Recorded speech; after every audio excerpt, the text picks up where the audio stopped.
Oi, eu sou a Bárbara, sou professora de português e nós estamos trabalhando o módulo do Enem, de redação. Continuamos falando sobre os temas, né, gente? E chegamos ao nosso último tema, nossa última aposta para essa redação do Enem 2017.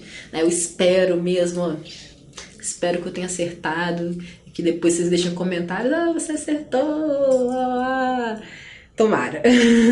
Bom, nosso último tema, gente, tá aí, olha, tá sendo tratado aqui nesse Brasilzão nosso desde que eu me entendo por gente, né? Nosso tema é corrupção. Mas nos últimos tempos a situação anda tão tensa pro Brasil, tão sinistra, né? Que esse tema tá super em alta. A gente tá vendo uma coisa atrás da outra, tá feio demais. Então, né? Por que não falar sobre esse tema? Vamos falar sobre isso. Então vamos lá, gente. A corrupção no Brasil é um tema em todos os jornais, é tema em todos os jornais do mundo e percorre todos os setores da sociedade, sendo inclusive praticada diante dos nossos olhos todos os dias por aqueles que supostamente nos representam na política. Os direitos dos cidadãos, aqui é um O minúsculo, tá, gente? Os direitos dos cidadãos são continuamente tolhidos através de medidas que, de forma explícita, retiram tudo aquilo que lutamos séculos para conquistar. Existirá alguma forma de conter o trem desgovernado da corrupção no Brasil? Tá aí uma questão que talvez o Enem te faça, né? Pensando em medidas interventivas, né? Como você resolveria isso? Esse não é definitivamente, gente, o tipo de questão que tem duas opções de argumentação. Ninguém vai falar que corrupção é bom, né? Ou que, sei lá, dependendo do fim, ou dependendo dos políticos, por que não? Né? Mas a gente sabe que não é bem assim. Então é muito, muito provável que se esse tema cair, ele vai cair com apenas uma possibilidade argumentativa, que é, obviamente, contra a corrupção. Uma coisa também, né? Uma abordagem que o Enem pode fazer. O Enem pode trazer para você, né? Pode pedir para você falar da corrupção no dia a dia. Como isso? Bom, a gente é meio corrupto também, né, às vezes. Coisas tipo furar fila, né, guardar lugar para o outro. Essas coisas que a gente não compreende às vezes como uma coisa corrupta, né, mas tipo ficar com troco a mais da padaria, não pagar por alguma coisa e ficar tudo bem, não dar lugar, né? Você sentar no lugar do idoso no ônibus, no lugar da grávida, no lugar do deficiente e não se levantar quando tem um deles em pé do seu lado, né? Então assim, gente, a gente tem muitos motivos, né, para se considerar, para nos considerarmos corruptos, né? São pequenos atos, pequenas ações diárias, né, que a gente vê alguém fazendo ou que nós mesmos fazemos, que são corruptas, né? São ações corruptas. Então, toda vez que você aceita o troco maior, que você sai sem pagar e não fala nada, que você fura fila, né? Isso tudo, você tenta tirar vantagem de alguém, de qualquer pessoa que seja, por meios, né, que não são legais, né, usando tramóia, jeitinho e etc. Isso é corrupção, né? Então, pode ser que o Enem te peça para falar da corrupção no dia a dia, ou ainda que você cite no seu texto a corrupção do dia a dia, ok?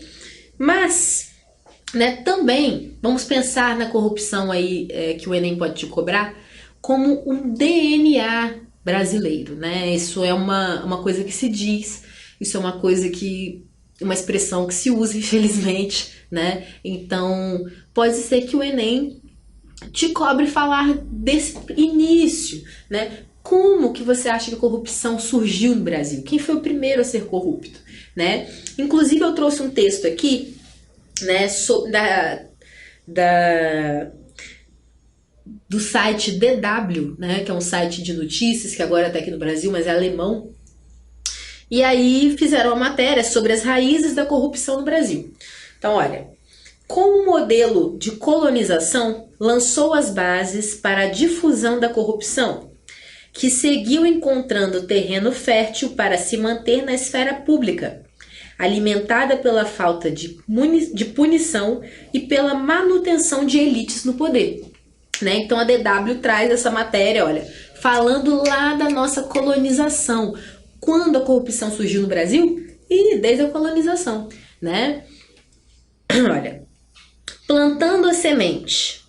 Diante da dificuldade de encontrar súditos dispostos a deixar o conforto da corte em troca de aventuras no território selvagem recém-descoberto, a concessão de cargos foi mecanismo usado por Portugal para garantir seu domínio e explorar as riquezas da nova colônia. Para os que aceitavam vir ao Brasil, esses cargos trariam não somente prestígio social, mas principalmente vantagens financeiras. Durante o período colonial, o pagamento de propinas a governantes e funcionários reais era uma prática tolerada e até regulamentada por lei. E uma coisa que um professor meu de história disse, que eu não esqueço jamais, gente, é que porque ninguém aceitava vir para o Brasil, né? Porque, vamos me jogar naquele buraco, naquele mato, eu moro aqui na corte. Eu não quero isso. Então, o que eles faziam? Muitos donatários de terra eram pessoas não quistas em Portugal. Eram pessoas que cumpriram pena ou que cumpriam, tá? E foram mandadas para cá. Meio que como uma forma de, ao mesmo tempo, de castigo, mas também eles eram pagos para estarem aqui, né? Então, muita gente que veio para cá, era gente que não era gente do bem mesmo. Não era gente que era corrupta. Eram criminosos, tá? Em alguns casos, não todos, tá, gente? Então, isso, né, seria a semente do que começou, do que é hoje em dia a nossa corrupção, a corrupção na esfera pública. Então, olha só, desde aquela época, a propina era uma prática pública tolerada e até regulamentada por lei, gente, né? Tenso. Bom, beleza. Agora vamos começar a falar, né, dos casos que temos ouvido dizer aqui no Brasil, que temos assistido na televisão, né, assistido com um grande pesar, né, de diversos políticos que estão aí dando um show, né, um show de corrupção, um show de coisas que a gente deve evitar. Né? E é bom pra gente ver isso tudo, que aí na próxima eleição a gente pensa muito bem, né, gente? Isso é importante. Se tem uma coisa importante pra tudo isso que tá vindo à tona agora, é pra gente aprender. Eu espero que a gente aprenda. Olha só, né? Em 5 de junho, né? Pouco tempo, de 2017, o Fantástico, né, fez uma matéria. Especialistas calculam o custo exato da corrupção no Brasil. Fantástico mostra levantamento de quanto dinheiro já foi roubado por políticos em grandes obras de infraestruturas brasileiras, né? Então, todas essas construções aí, né, a gente sabe, as construções das Olimpíadas, as construções da Copa e diversas outras construções de escola, de prédio público. Gente, é muito dinheiro desviado. Né? Dinheiro que está faltando na educação, dinheiro que está faltando no sistema prisional, dinheiro que está faltando na saúde, dinheiro que está faltando em todos os setores da sociedade, né? E isso não é novo. Não venham dizer que isso surgiu há 10, 15 anos atrás. Corrupção existe desde sempre, em todos os governos, tá? Não teve um governo do Brasil que não foi corrupto. A gente precisa aceitar esse fato. Bom, beleza. Aí, né, temos aqui esse rombo, né? Rombo nos cofres públicos, graças à corrupção. Olha, Senado aprova impeachment de Dilma e Temer é efetivado presidente do Brasil, né? Isso foi do ano passado, impeachment da Dilma Rousseff, né? Acusada de pedaladas fiscais, né? Então, olha, foi impeachmentada e Michel Temer, seu vice, foi efetivado presidente do Brasil. né? Então aqui mais um caso, né, que entra aí para os anais dos casos brasileiros, né? Inclusive pedaladas fiscais agora são permitidas. Lula na Lava Jato. Sentença de Moro no caso Triplex sai depois do dia 20 de junho. Ainda não saiu, né? Estamos esperando. Essa notícia foi de 15 de maio, né? Então, vai ficar provado se o Triplex é do Lula ou não, né? Ele foi a julgamento. Então, bem, mais um item, né? Para essa vasta coisa da corrupção. Perícia da Polícia Federal conclui que áudio da conversa entre Temer e Joesley não sofreu edição. Essa é nova, você já sabia? Não sofreu edição. Olha, essa é de 23 de junho. Né? Empresário Joesley Batista registrou conversa com o presidente com um gravador escondido, em maio. Perito contratado pelos advogados de Temer disse que o áudio era imprestável. Olha só, contratado por quem? O Temer disse que não servia, que não é prova, tá tudo editado. Então, olha só, perícia da Polícia Federal disse que não tem edição coisa nenhuma, que é verdadeiro esse áudio. Então, que valha como prova, vamos lá. O diálogo.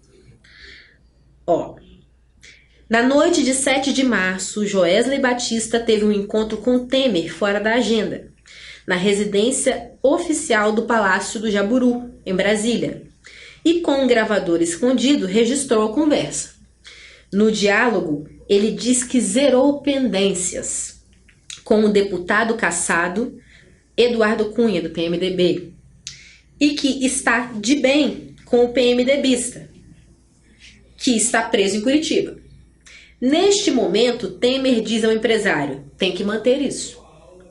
Joesley disse ao Ministério Público que Temer deu aval para que ele comprasse o silêncio de Cunha, para que o ex-deputado não fizesse delação premiada. Já fiquei sabendo que o Cunha está escrevendo sua delação. Tomara que escreva mesmo. Olha, Eduardo Cunha, esse daqui, né? Início de 2017, Eduardo Cunha é condenado a 15 anos de reclusão por 3 crimes na Lava Jato. Sentença de juiz federal Sérgio Moro é desta quinta-feira, 30. O ex-presidente da Câmara está preso desde outubro de 2016. Né? Então, Eduardo Cunha tinha aí envolvimento, 3 acusações, gente, 3 acusações, tá? Na Lava Jato. E olha só, o cara, ele era simplesmente presidente da Câmara, né? Tando sujo desse jeito. Gente, país, né? O que a gente faz com esse país? Né? Agora me diz, é ou não é um tema que você pode ver no Enem? Aconteceu muita coisa, muita loucura no passado. Nossa. Ó, dono da JBS gravou Aécio Neves pedindo 2 milhões de jornal. Senador nega. Senador é o Aécio, no caso, né? Segundo o Globo, dinheiro foi entregue a primo do senador e presidente nacional do PSDB. Aécio afirma estar tranquilo quanto à correção de todos os seus atos. Esse daqui foi de 17 de maio de 2017, olha. Recente também. Política, né? Essa é recente, olha, 23 de junho de 2017. Presidente do Conselho de Ética arquiva a cassação de Aécio Neves. João Alberto Souza, do PMDB Maranhão, disse que não encontrou elementos convincentes para processar o senador. Eu coloquei uma notícia do ladinho da outra para você ver, olha. JBS gravou a Aécio pedindo 2 milhões, né, de propina. E o que acontece? Olha, isso aqui foi no mês passado, um mês depois, o presidente do Conselho de Ética arquiva a cassação desse cara que pediu 2 milhões de propina. Gente, é muito tema, é muita coisa, muita notícia. Então, o que eu te aconselho em relação a esse tema? Fique de olho, por favor, leia muito, tá? Leia, mas eu espero que vocês tenham percebido que eu trago aqui fontes diversas. Por favor, leiam em fontes diversas também, assim como eu faço, ok? Tem lá o site do G1, mas tem também Carta Capital, tem Pragmatismo Político, né? A gente tem que ir a várias fontes, ok? Mas se informe, tá? Isso é importante não só para sua redação do Enem, mas para sua vida como cidadão, que se não vota ainda, vai começar a votar em breve, tá? Então, gente, para que isso mude, né? Aproveitando aqui, né? Para tentar fazer a diferença. Para que isso mude, né? Você que vai votar, não só para escrever na sua redação do Enem, você precisa estar informado, você precisa saber o que está acontecendo, né? Quem está lá te representando ou não dando a mínima importância para sua representação. Vamos lá. Agora, a introdução que eu pensei. A corrupção, de acordo com alguns historiadores, está no DNA do Brasil e foi normalizada no país desde o período colonial, quando fidalgos e até mesmo pessoas condenadas em Portugal recebiam terras e incentivos para colonizar a nova terra. Nós, né? Mais de 500 anos depois, o cenário político brasileiro é o retrato fiel da semente plantada pelos desbravadores portugueses. Uma erva daninha que ameaça usurpar os direitos dos cidadãos e que deve ser extirpada pela raiz, né? Então vamos lá, como você pode desenvolver esse texto, se você for pegar a minha introdução para fazer em casa, né? Primeiro, você pode fazer um parágrafo de desenvolvimento fazendo esse retrospecto histórico. Fala sobre a corrupção no DNA, fala sobre a corrupção como surgiu junto com a colonização, fala sobre a corrupção no dia a dia, né, cometida por nós cidadãos, né? Essa coisa de furar fila, de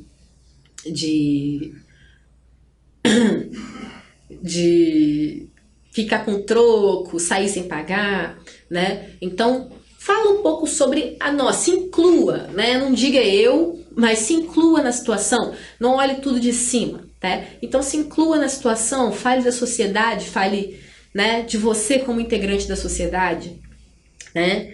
Beleza, fez um parágrafo assim, desenvolvimento? No segundo, você já pode falar sobre a situação atual do Brasil, sobre os escândalos de corrupção que vem acontecendo, sobre medidas que estão sendo tomadas para evitar, para solucionar o problema. Se quiser escrever 3, né, você pode, cara, esse parágrafo falando sobre a corrupção aqui no Brasil, né, falando especificamente lá sobre o Congresso e tudo mais, ele dá 2 parágrafos fácil, né, fácil. Mas, não, em 2 parágrafos você consegue resolver bem essa redação. E na conclusão você pode começar a sugerir, né? É difícil, como é que a gente sugere uma solução para o Congresso? A única sugestão que a gente pode dar é que o povo na urna faça a diferença, né? Depois que está eleito, gente, infelizmente, a gente já, né? Tá provado que a gente não pode fazer tanta coisa assim, né? Então, né, fale sobre o poder do voto, o poder que você tem quando você elege, né, quando você vai sair da sua casa para votar. Então, isso é importante, né? É uma forma da gente conter, é uma forma da gente mudar. Então, você pode usar isso como uma medida interventiva, na sua conclusão, né? Ou falar das pequenas atitudes do dia a dia que a gente pode fazer para mudar pelo menos a sociedade, mudar na nossa casa, mudar na nossa vizinhança, né? Quais são as pequenas medidas? O que pode mudar no nosso caráter enquanto cidadão, né? E é isso. Por fim, eu queria dizer que talvez, dentro desse tema corrupção, o Enem te cobre a questão do impeachment especificamente, né? E aí sim é uma possibilidade de posicionamento, né? De você pensar se você era a favor, se você é contra, né? O que você entende como que está acontecendo no Brasil, como que aconteceu, né? Se foi legítimo, se não foi, e etc, ok? Mas dentro desse tema, as possibilidades acho que são basicamente essas, né? Falar do DNA da corrupção, dessa questão dos portugueses, da sociedade, né? Qual é o nosso papel nisso? Do Congresso e talvez sobre o impeachment, ok? Bom, é isso. Pratique em casa. Redação não é só assistir a aula, você tem que escrever, tentar mais e mais e mais e mais vezes até ficar bom, ok? É isso, a gente fica por aqui.